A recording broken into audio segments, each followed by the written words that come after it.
জনসভায় তৃণমূলের অন্দর অশান্তি ফের প্রকাশ্যে। মুখ্যমন্ত্রী সভায় যোগ দিতে এসে কার্যত বহিষ্কৃত ভরতপুরের বিধায়ক হুমায়ুন কবির। সাংগঠনিক জেলা সভাপতি অপূর্ব সরকারের ডাকে সভা মঞ্চে পৌঁছানোর পরেই বেরিয়ে যেতে দেখা যায় তাকে। দলের সঙ্গে যে দূরত্ব অনেক দিনের, তা আজ যেন আরো স্পষ্ট। মিট করুক, উনি আমার কিছু বলার নেই। আমাকে সাসপেন্ড করেছে আপনাদের সালের 25শে ফেব্রুয়ারি। একইভাবে তৎকালীন মহাসচিব পার্থ চট্টোপাধ্যায় বন্যা নোটিশে আমাকে 6 বছরের জন্য সাসপেন্ড। আপনি দল ছাড়বেন?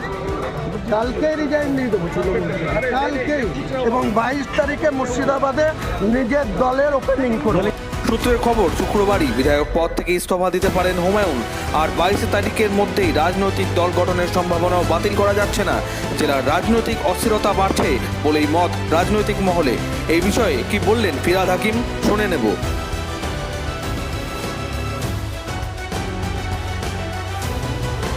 Bureau report, Bangla news.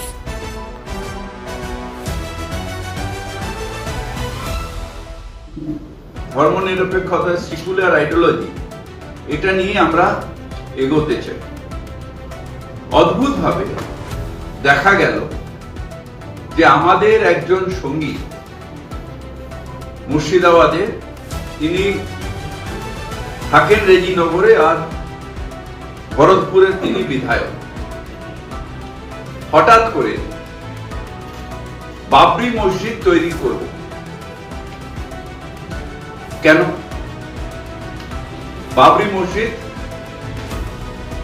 মুঘলের সাম্রাজ্যের বাবর তিনি তৈরি করেছিলেন অযোধ্যার। হঠাৎ বাবরি মসজিদ তৈরি করা কেন? বাংলায় কেউ মসজিদ তৈরি করুক, কেউ মন্দির তৈরি করুক, নিজের টাকায় তৈরি করুক, আমাদের কোনো আপত্তি।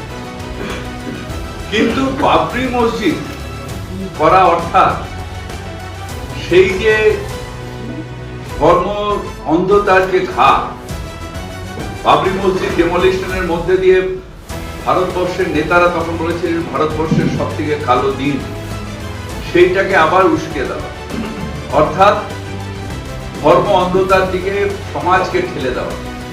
সেই কাজটা তৃণমূল কংগ্রেস বিশ্বাস করে না। আমাদের আবার 6 তারিখেই বা কেন?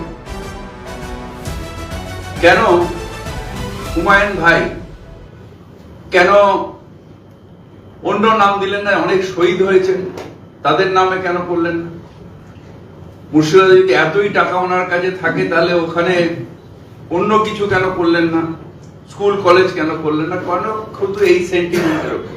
আমাদের সিদ্ধান্ত হচ্ছে, হুমায়ুন, আমাদের যে শৃঙ্খলা রক্ষা কমিটি, এর আগে 3 বার আমরা ওনাকে সতর্ক করেছিলাম।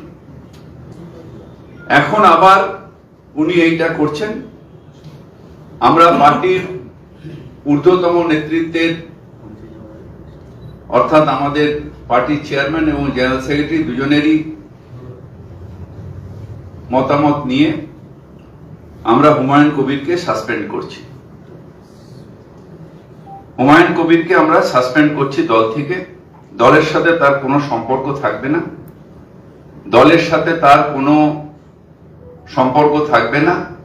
তার কারণ যারা ধর্ম নিয়ে রাজনীতি করে, ডিভিশনাল পলিটিক্স করে, মানে ধর্ম নিয়ে মানে ডিভিশন, ভাগ করার চেষ্টা করে, তাদের সাথে দল কোনো সম্পর্ক রাখবে না।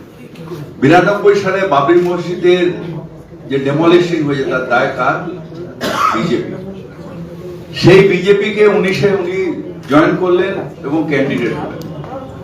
মানে সেই বিজেপিতে ক্যান্ডিডেট হলেন, সেখানে ডিভিশনাল পলিটিক্স, আবার এখন এসে ফান্ডামেন্টাল পলিটিক্স করার জন্য আবার এই বাবরি মসজিদের নামে ডিভিশন করার চেষ্টা করছে। কেউ কারণ নিজের টাকায় কোথাও মসজিদ করলো, কোথাও মন্দির করলো, আমাদের কোনো আপত্তি নেই।